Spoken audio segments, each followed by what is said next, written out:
Shalom again. I feel like I was just up here a song ago.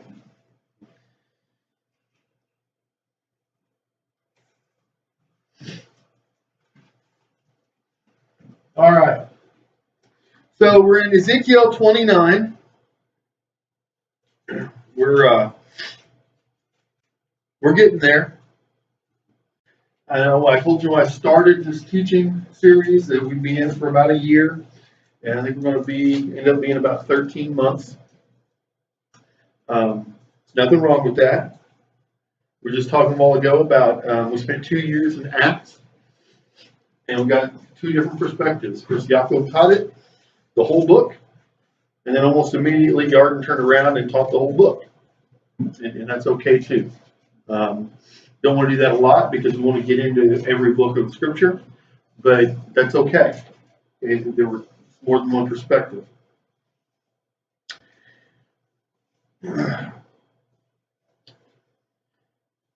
In the 10th year, on the 12th day of the 10th month, the word of Yehovah came to me. Now, I'm not going to tell you guys what I tell you every week. Yes, I am. Talking about Mashiach here. The word of Yehovah. Pre-incarnate form came to the prophet. What I find interesting here is it says in the 10th year on the 12th day of the month. And if you go back a couple of chapters, go back to 26, says in the 11th year on the first day of the month. And people are like, it's out of order.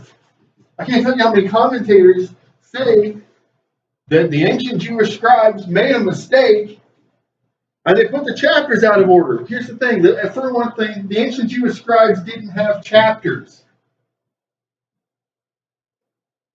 It was divided up later. Secondly, one Jewish scribe may have gotten a prophecy out of order, but hundreds and hundreds of ancient manuscripts, all in the same order, tell me it's not out of order, the understanding is wrong. So I'm going to tell you my theory, and I think most, if not all, of our elders agree with me on this. In the 10th year, on the 12th day of the month, after that prophecy, that was 11 years after the beginning of his prophecy, his prophetic mission, ministry. Okay? That is what I believe here. He's saying 10 years, 10 months, and 12 days after that. Actually, it'd be the 10th month of or 12th day of the 10th month of the 10th year after that, I guess is what. So there's been a period of time, and since the 11-year statement, there have been quite a few prophecies. And there's nothing that tells us the number of years in between each of those prophecies, but now we get a perspective here. And some people would say, well, then all those prophecies happened all at one time, that's why they're together. And then there was 10 years of silence. Personally, I doubt it. I don't know that that's not how he works in my life. If he went 10 years without showing me something new, it'd be heartbreaking. But I don't know. Because we all have our own walks with him. I believe that those prophecies were given to him over a period of time spanning 10 years. It's just my opinion. O mortal, turn your face against Pharaoh, king of Mitzrayim, and prophesy against him and against all Egypt. Speak these words. Remember my earlier teaching? I said his instructions are precise, exact. If you believe he's telling you to do something and it doesn't seem exact, you're not sure, wait. Because one of two things has happening. Either he hasn't finished telling you what to do, or you're wrong and it's not him telling you to do it. People ask me sometimes, why is it you say something sounds like a good idea and then it takes you quite a while to start doing it? I'll tell you why. Because when I was much younger in my walk, and before my walk, I didn't even ask him, but when I was much younger in my walk, I would believe that he was telling me to do something. I'd get all excited and I'd run into it. And either I had only gotten half the message, or I wasn't in his time, and I went to messing things up. And when things all worked out later, I was like, oh, I should have waited until he told me to do it, and then I go do the same thing all over again. It took me a few times to learn.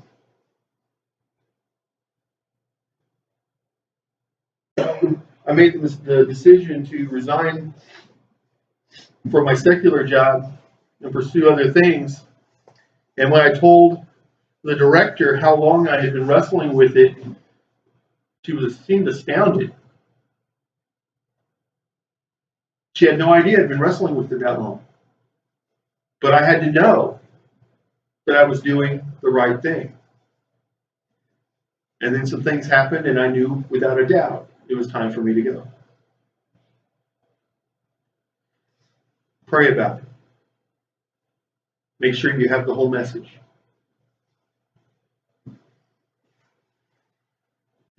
Thus said Yehovah Elohim, I'm going to deal with you, O Pharaoh, king of Mitzrayim, mighty monster sprawling in your channels, comparing Pharaoh to the Nile and his dominion to the channels that flow.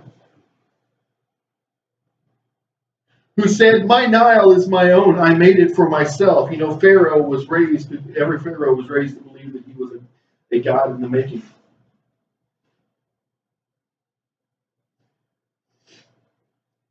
I will put hooks in your jaws and make the fish of your channels cling to your scales. He says, I'm going to pull you out of where you think you are. I'm going to make the things that worship you. I'm going to make them see that you're nothing to them. I will haul you up from your channels with all the fish of your channels clinging to your scales. And I will fling you into the desert with all the fish of your channels. You shall be left lying in the open, ungathered and unburied. I have given you as food to the beasts of the earth and the birds of the sky. Then all the inhabitants of Mitzrayim shall know that I am Yehovah, because you were a staff of reed to the house of Israel. Let's stop right there for a second. He's doing this, why?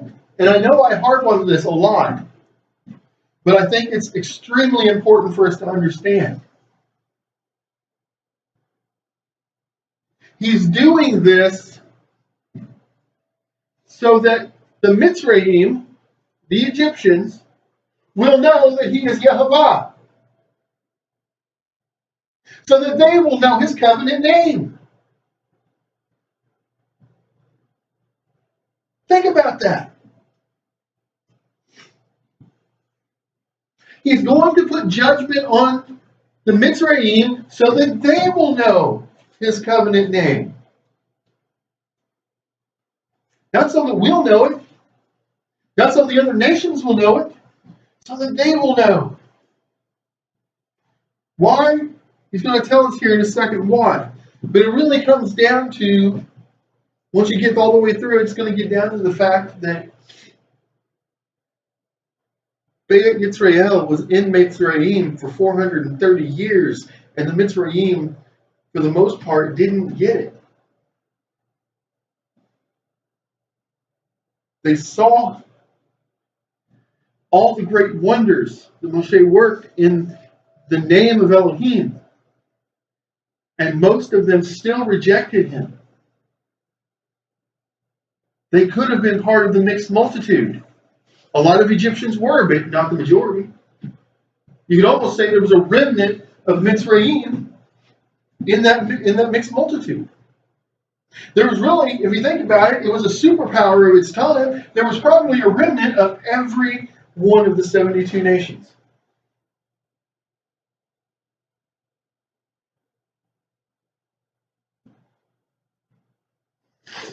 There's one for the people who preach grafting in only came after Messiah.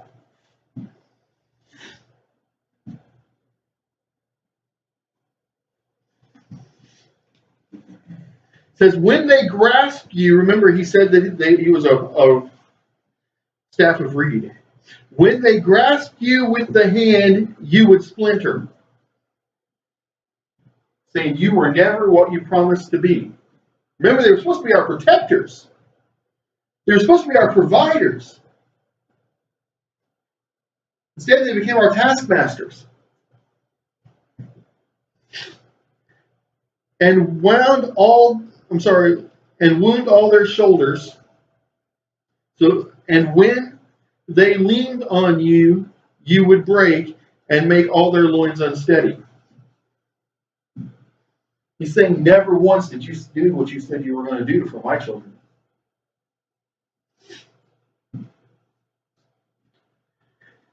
There's a place in Scripture that says, woe to those who go down to Egypt. Go down to Mitzrayim.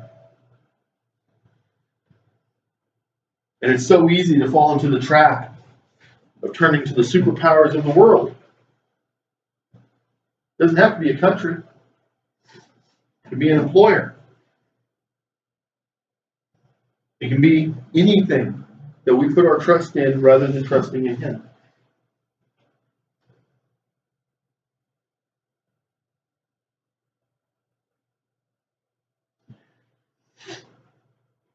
Assuredly, thus said Yehovah Elohim, lo, I will bring a sword against you, and will cut off man and beast from you, so that the land of Mitzrayim shall fall into desolation and ruin, and they shall know that I am Yehovah, because he boasted. The Nile is mine, and I made it. Remember what I said earlier about the importance of the older man leading the younger man? It also applies to people in authority and the people who hold authority over them.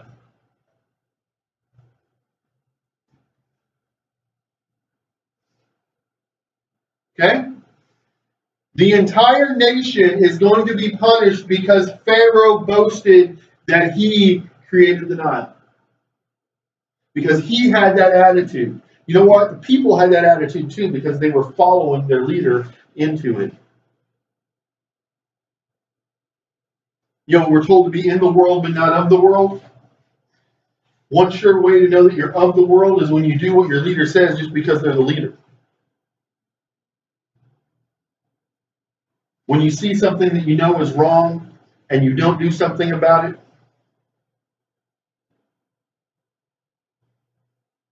Edmund Burke said, and I've thought about this a lot lately, he said, all that is necessary for evil to triumph is for good men to do nothing.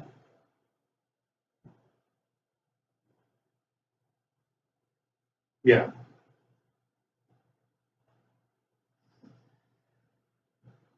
Makes me wonder if there were some Mitzrayim who knew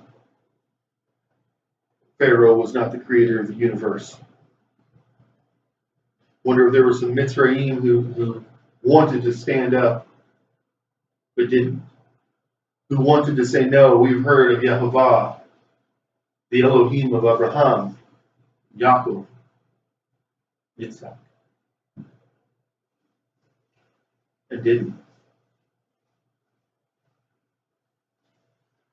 Assuredly, I am going to deal with you and your channels, and I will reduce the land of Mitzrayim to utter ruin and desolation, from Migdal to Syene, all the way to the border of Nubia. No foot of man shall traverse it, and no foot of beast shall traverse it, and it shall remain uninhabited for 40 years. For 40 years I will make the land of Mitzrayim the most desolate of desolate lands, and its cities shall be the most desolate of ruined cities, and I will scatter the Mitzrayim among the nations and disperse them throughout the countries. Bible skeptic time. I hear this. Every time I teach this, it seems like somebody comes forward and says, but Dr. Payne, when in history has Egypt been absolutely empty? And when I was younger in my ministry, younger in my understanding, I would say, well, there were times when very few people were there. Shame on me. I didn't pray about that answer. Do you know what happened when I prayed about the answer and then I went back and studied it again? Nowhere in here does it say when it's going to happen. It just says it's going to happen. And there are places in the prophets where we're told that large portions of the earth will be desolate for a period of time, and it doesn't say how long. And that hasn't come yet, because that seal hasn't been broken yet. But you know what? Egypt is already pretty much desolate. In this time period, it was a mighty nation. There were forests and wildlife, and it was just amazing. It's a desert for the most part. And people would argue, well, there's still people living there. Yes, there are, but there won't be in times to come. There will come a period of time when even those people will not want to live in a place so desolate. Because it's going to get worse than it is, if you can imagine that. Further, thus said Yahweh Elohim, after a period of 40 years, I will gather the Mitzrayim from the peoples among whom they were dispersed. Can we see a parallel here? 40 years of desolation, 40 years wandering in the wilderness. Spread among the nations, spread among the nations, gathered from among the nations, gathered from among the nations. Why would that be? I have a theory on that. I can't prove it yet, but I'm praying on it. I got to study some more. But here's my theory. You know, last time we talked about the king of Tyre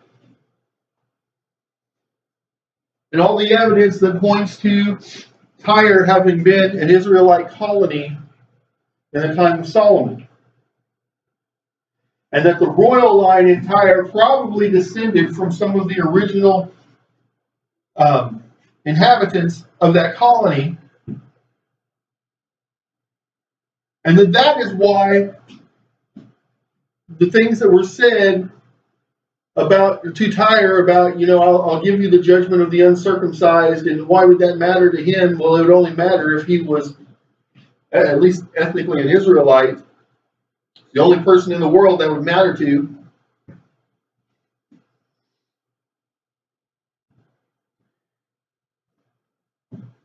My theory here is that the Mitzrayim, that if we could trace the lineage, because there were so many lineages, people came in and conquered Egypt, and there was a new pharaoh. My theory on this is that the pharaoh at this time and the ruling class at this time was somehow tied into the covenant but had walked away from it. Maybe some of those, woe to those who go down to Mitzrayim.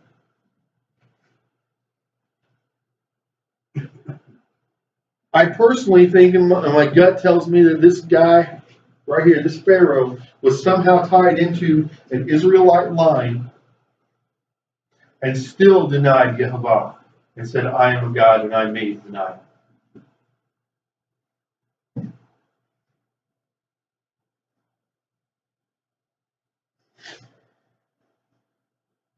I will restore the fortunes of the Mitzrayim and bring them back to the land of their origin, the land of Pathros, and there they shall be a lowly kingdom. It shall be the lowliest of all the kingdoms, and shall not lord it over the nations again. Over the nations. Over the Gentiles. Why would he humble a people, still call them a nation, and compare them as being different than the Gentiles? Y'all starting to see where my theory comes from?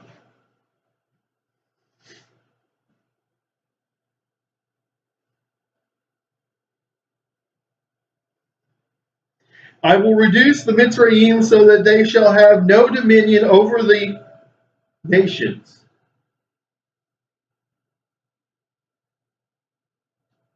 See the contrast he's making here? You'll no longer be over them because being over them made you act like them.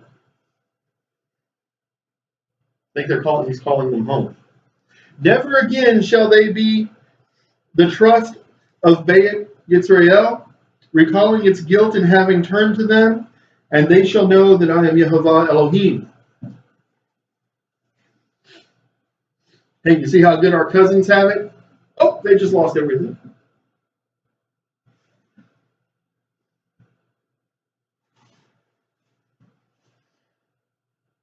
In the 27th year, what a strange place for a chapter to not have a chapter break. I talk all the time about the strange places they put in the chapter breaks and how it's like in the middle of a prophecy or in the middle. In the 27th year,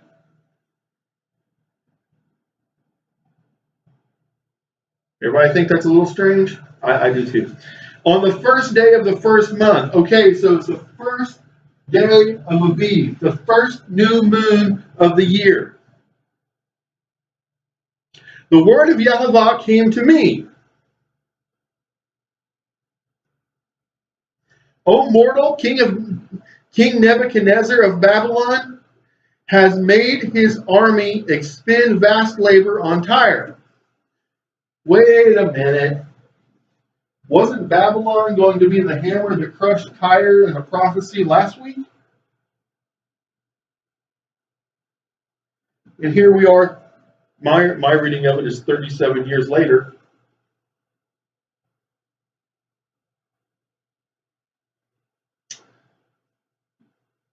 And Babylon is expending vast labor on Tyre. Every head is red bald and every shoulder scraped.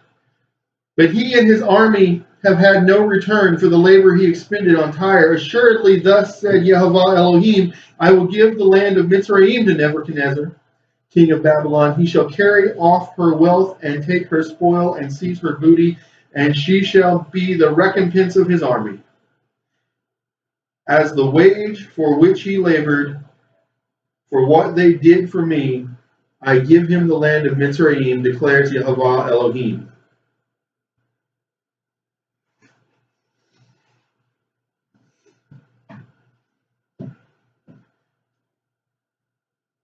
So he used them as the hammer to strike Tyre, and their reward of giving them the land of Mitzrayim.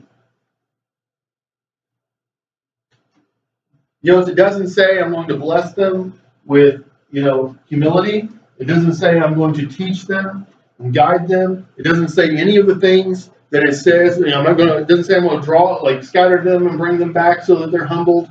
None of the things that are said about all these other groups that we've talked about, you know what that tells me? It tells me these were not the covenant people.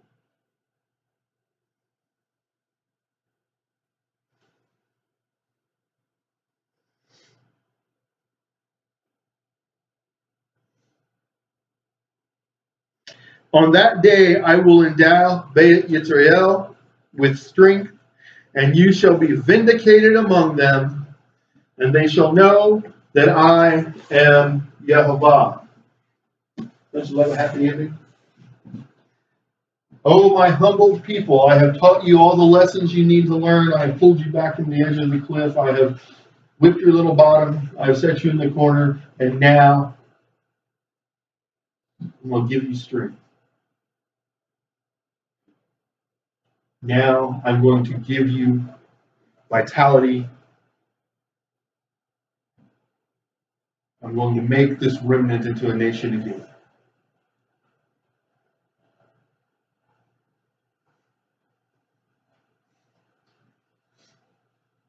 Cliffhanger. That's actually a good place for a chapter break. I guess I know now where they didn't put it in that other place where it made more sense. Midrash. Almost said Mitzrayim. Midrash.